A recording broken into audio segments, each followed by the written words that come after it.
One idea that's being presented by these series of meetings is the idea of sovereignty. And sovereignty is sort of thrown around in a weird way, perhaps confusingly, because the sovereignty originally was, the ruler was sovereign. And the ruler was a king, or a conqueror. He usually got his sovereignty by conquering and killing, as has been the case for many hundreds of years. What we're dealing with, I think, is we're finding that the ruler that we've inherited is in a mess. And the only way out of it, it seems, to me, very subjectively, is through our own personal lives.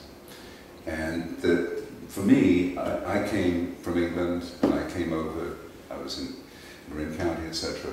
Finally, felt that I needed to really figure out what to do with my life. Who am I, and what's this all about? And I bought a ranch up in the mountains, and I lived there for a few years. And after that, I came to Mendocino. And when I came to Mendocino, it was all about community, really. It was about what sort of community this is, and attended a whole bunch of meetings. And pretty soon, I got it. I realized that this is not a community to be organized. This is not, that's not what it's about. This is a community of individuals who are really investigating their own lives, their own personal story, and they don't want to be told what to do, nor do they want to be voted out of being in power. So the whole thing really, for me, when I hear the word sovereignty, I think of personal freedom, which leads to personal responsibility, which I think can lead to consensual organization. But the basis of the sovereignty, I mean, how ironic is it that we have a nation that says it's a sovereign nation, and it agrees that Bahrain is a sovereign nation, Libya is a sovereign nation, and so we have an anarchy of sovereign nations. There's no, there's no real organization of it. All they do is fight each other with money or weapons. And so this sovereignty business, the only place that it can really exist, it seems to me, is in the person. And it's our responsibility to take our own personal freedom wherever we want it to go. And so one interesting thing, I don't want to really monopolize this, I'm going to facilitate it, but this community is a really great example of how no organization works. The only organization in town, really, is the fire department. And it has 100% support. It has full consent and full support. And it's not even voted into power. So all of us, these random individuals who are living our lives in an uncertain way, are on this threshold, I think, of getting ourselves, I mean, we need to be self-sustaining to a greater extent than we are. We don't need to be dependent on Safeways. And we need, I think, the media and the print and the radio to really be helping that happen. That's my point of view. And I think the sovereignty, saying the sovereignty of the county, that's a little bit much, because then we're, as we are already, we're dependent on the Board of Supervisors, which is another majority rule mess. And that even though there's good people on it, nevertheless, we're not getting we're not getting the volunteer fire department kind of expression. We're getting a combative and conflicted entity. So I'm interested if there's any discussion about this subject, about the sovereignty of the media as a truly independent presence in the county or in this area. Media for far too many people, definitely within the U.S., is, they're consumers of, corporate media, which doesn't really go in depth and tell the story. Oftentimes it's, very deliberately spun to engender a specific type of reaction from people. And it's certainly not something that's going to serve us locally and connect us with each other and cover the issues that are of importance to us locally, that kind of is what creates this community, whether it's Mendocino County as a whole or all the individual communities, geographical or communities of interest within. So, you know, I think that's why we do what we do. Maybe I'm projecting a movement into Mendocino that I think that is perhaps subsurface to a large extent, but this movement, I believe, is to personal sovereignty. I think it's to personal freedom and personal responsibility. And more critical thinking.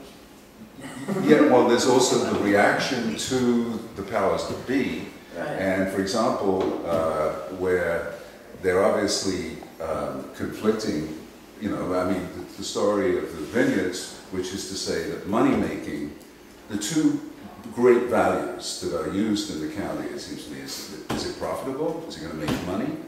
Or is it legal? Mm-hmm.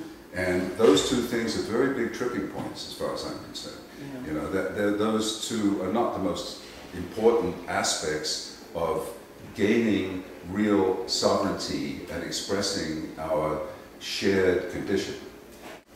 In all of these different aspects, there is,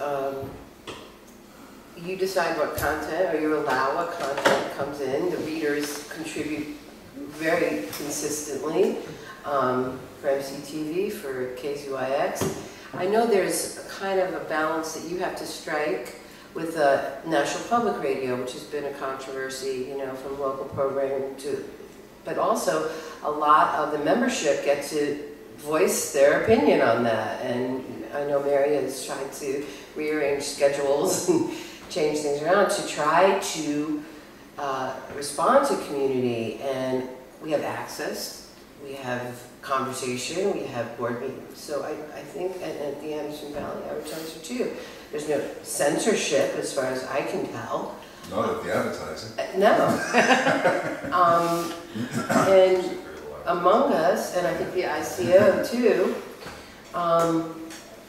we have quite a big mouth. You know? I do. I was told I had an agenda to prove the oppressive practices of law enforcement. And I said, well, geez, as a reporter, I'm supposed to ask questions. That's not my agenda, that's my job. If somebody's telling me that they don't think the asset forfeiture is being used properly within the county, I think that's my job to look into it. Yeah. And if I'm gonna look into it, I'm gonna look into it, I'm gonna ask questions. And so, you know, hey, that was my response. So, I mean, you know, sometimes there's touchy issues and some people don't want to be touched about those issues. I got into doing radio because I was involved in producing a show that was done by young people. And it was, you know, just we saw this need to have programming done by kids. And it was a really interesting experience. And we did the show for maybe about 5 years. And probably over that time we had 30 different kids be involved with it. And to me, I think that was something that a lot of people, their experience with media is that they're consumers of media. And all of those kids that we worked with became incredibly empowered that they could be creators of this kind of media, that they could create it and be involved with it. And I think that, you know, definitely MCTV is in that realm as well. It's like we are here to facilitate people becoming sovereign within the media landscape and to be able to be participatory in that and not just be consumers and reactive to it. Yeah, I think that the key to it in this regard is the freedom given by the outlet to the writer, to the performer. And that freedom, you know, like Sherry is saying, you take it, you're given it, you take it, and that's great, that's perfect. That's all we can hope for. And Christine, you know, I hear you, what you're saying, that you felt that and experienced that censorship and gone on to another media outlet, local media outlet with the MEC and then now the Independent. And so if there is controversy or disagreement, it's not like, okay, you're out, you're silenced. And that's what I'm saying, not just at KZYX, that's the only way. If we can't get on KZYX and report that story, then we're silenced. We have all of this access right here. That's sure. You can't keep a good dog. no. But I don't want to make, it's not about me. Have you been totally cut off from KZYX? Or are you... I don't want to make this a KZYX discussion. No, I understand. But is it, Mary, is it open to Christine to participate in KZYX? Yes. Because it would seem very strange. I believe that when Christina was laid off, that there was a door left open there that remains open. And hasn't been, utilized, but... She has a viable point of view. I was recently told, though, that a story I did that was published in the AVA was the KZYX wasn't interested in that kind of reporting. So,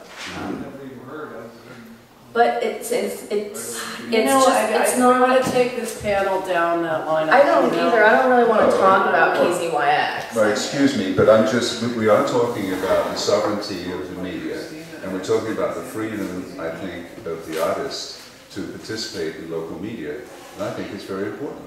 And not to be, okay, there's a raw nerve here, there's a scar, but I'm into the idea that really shouldn't be there, and that you should have the freedom to communicate through these airwaves, and that whatever reasons there were may not stand up, and it should not, perhaps. I mean, I think this little forum here is an example of what we want. We want open discussion, and I think it should be through all the media outlets. That's my personal opinion, and I think it's just about every place here, isn't it? Anybody disagree with me? No, but I would say, because I think a lot of where an issue stem from is people really like to hearken to free speech, First Amendment rights, etc., but I believe, Peter, that you also reference, with that freedom comes a responsibility. Absolutely. And that's very, very important to remember that as well. And I think oftentimes we get into our communities of interest and we make certain assumptions on that behalf, that everyone is of a like mind and of a shared value structure. And I think probably people in general at heart do have great commonality and shared values. How we go about those things from time to time is where differences arise. And I think that's, one of those things that comes up routinely, at least for me in my line of work, is we are trying to provide a service to people, and you can't just say, well, I'm going to just serve this community and the hell with everybody else because they don't agree with me, so, never mind. They're not worth including in the discussion. I don't think absolutely. That's absolutely. And so to censor someone is doing that, actually. And so maybe I'll leave it at that. I don't think I personally censored you, so I can't really speak to the specifics of the issue. It really feels like you're insinuating a lot of things here, like to say that, to give voice to this community and not to that community, and a lot of us have a lot of things in common anyways. I think that, we're all humans, and we all have a lot of things in common. We all suffer, we all laugh, we all experience ecstasy in our lives. We all desire, we all cry. We're all humans. And that's why the media is so important, is because we get to share that humanality, that human consciousness with one another. And it's also about sharing our secrets, because we are as sick as our secrets. And it's about sharing our secrets. And sometimes people don't want to be probed in that way. And when we're living in a country and in a society that is truly not sovereign, it's the media's responsibility to point those things out and share in the human, aspect of, great, there's a parade going on and things like that. But that is also the importance. That is the responsibility. That is what the responsibility is to bring the darkness to light, because that's where change happens. Yeah, I agree. Chris, you're gonna... And it's not about one person being against another. No. It's about standing in the fire and seeing if we can put it out. I have a hard time understanding what I think of as sovereignty, but the main thing I think of it, the components are the voices of the people, which is which is this very broad thing, the voices of the wine growers versus the voices of the people that want water for development versus the, I mean, that sovereignty isn't just a word, it's connected to all the things that affect us and what ones can we have any impact on. And the only ones we can really have any impact on are the ones that, as we're talking about here, or the oil, where you can engage enough people who understand what the issues are and to take action. And you can only do that by taking action to get that to happen. I think that sovereignty is like the new sustainability in terms of everybody has a thought that they think that they know what it means when they hear the word, but it's actually still being defined. So does that mean that Mendocino County in some way secedes from the rest of the world and we totally grow our own food and have our own system? I mean, some people, that's what sovereignty would be. But I think that I'm going to take this question on two levels, a personal level and a collective level. And you spoke well to the concepts around personal sovereignty, Peter. I know that with what I feel like my role in the community is there's been things that I've covered before on the radio that I had personal fear about. Whose toes was I stepping on? Should I really go there? I've definitely, from time to time, been afraid when I step into the studio to do some of the things. But it also seemed that for my own personal sovereignty, it was something that I felt needed to be done. And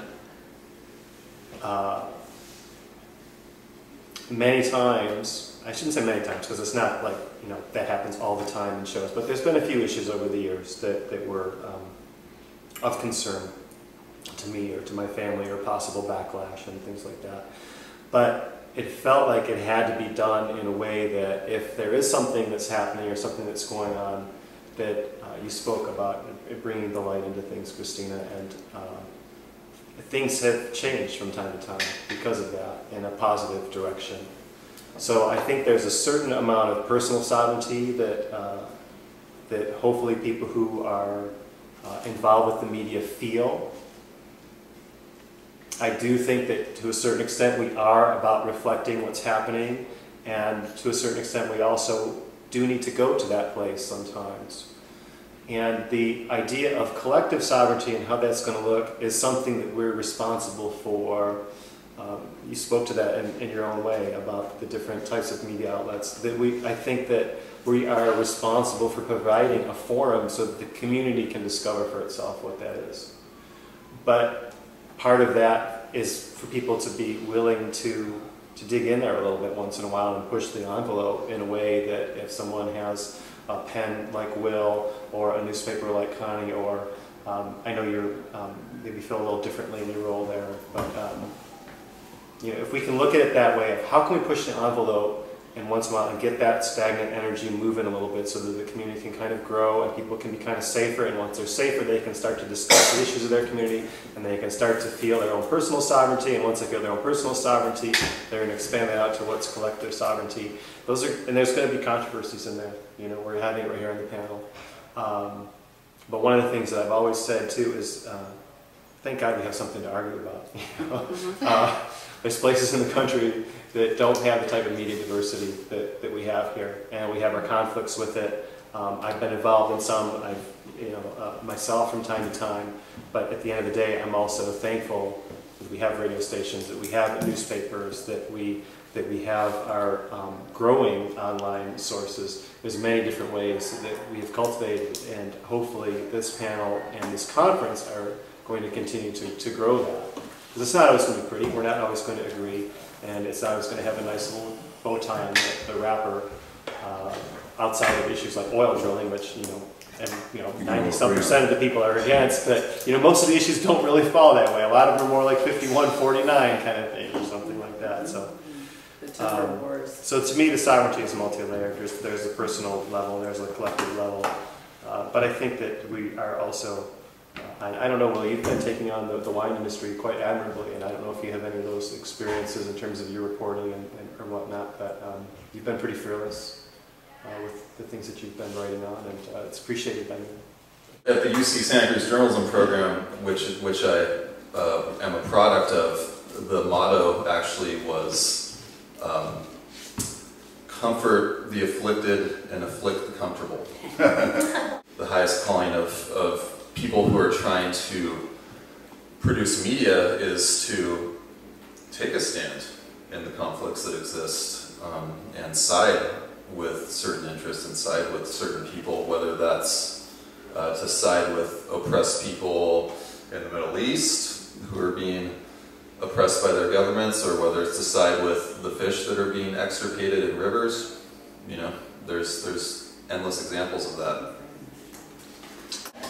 There is rarely a week that goes by when we aren't threatened in some way. When I was a reporter, my husband used to say to me every week, "So, who did you piss off this week? Who do I need to go out for?" And if I said no, and he'd say, "Well, then you didn't do your job this week." I couldn't win on that one. But there are all kinds of threats, and the threats come, what I consider to be, as a way to try and force us to censor ourselves. And it can be anything from the series of articles I did several years ago. I think it's about 6 or 7 years ago. I did a series on marijuana. The first one I sent out, it had part 1 of 3 or 4, I can't remember.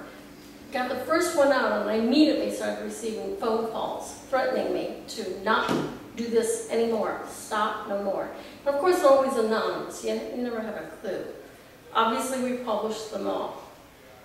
We've gotten threats through emails. We've gotten threats by phone calls. Most recent one was when we ran the gang sweep that was done in Fort Bragg. Historically, they haven't run photos. I ran all their photos across the top. And we were threatened by whomever within this gang element. So we just don't know, but we don't back down from it. People come to the counter sometimes, and people will come in and say, "Not too sure about this one." I mean, we really don't know, because we're sitting ducks. Yeah. We'll get angry emails like, "Oh, he's so biased!" Well, you missed the first 3 shows, and there's 4 more coming after this.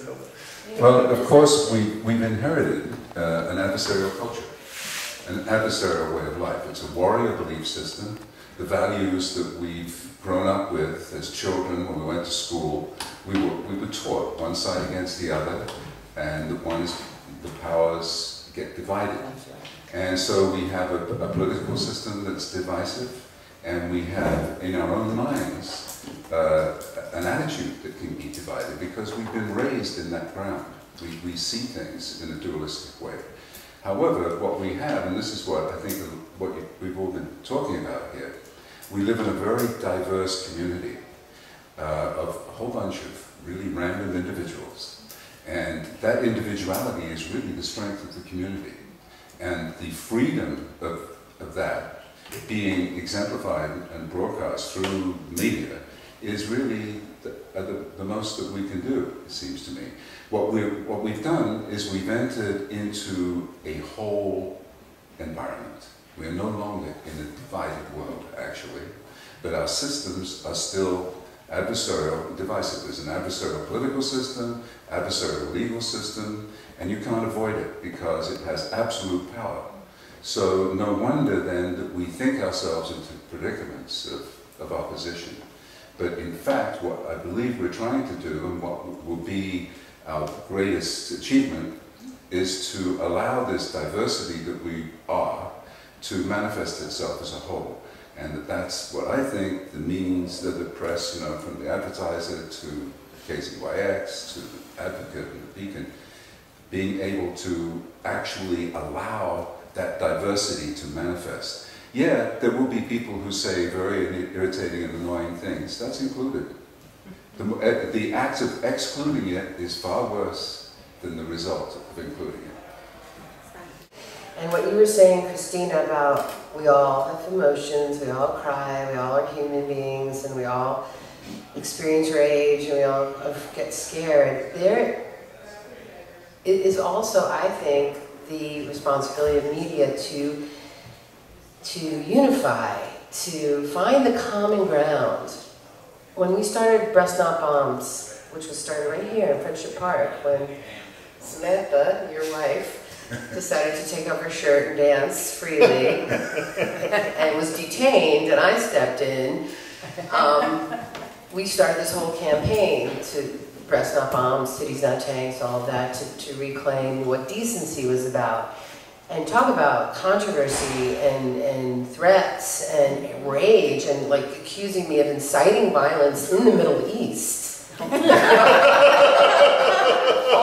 how big they are. But with each... Now we know what the president all these years.